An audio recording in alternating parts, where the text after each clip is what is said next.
Hello friends, welcome back to the many video guys and my YouTube channel. Today friend, we are going to talk about how can we set name password lock in our Tecno phone. Guys, you want to set your name password lock in your Tecno phone. So how can you set your name password lock? Today I will show you guys.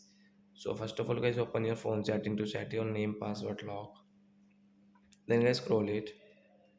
Friends, you can see phone security setting guys. Click on security setting guys. Again scroll guys, you can see screen lock guys. Tap here. Guys, click on this password. Next. And guys, be careful here guys. You can see that there is no any option to check pin. So if you do any mistake, then you will have to reset your phone. So be careful.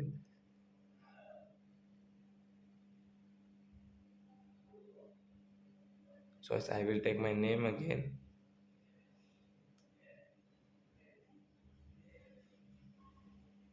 and confirm guys. Done option guys. Tap here. Come back. Friends, now you can check guys. You have this name password log in your Tecno phone. So you can see guys.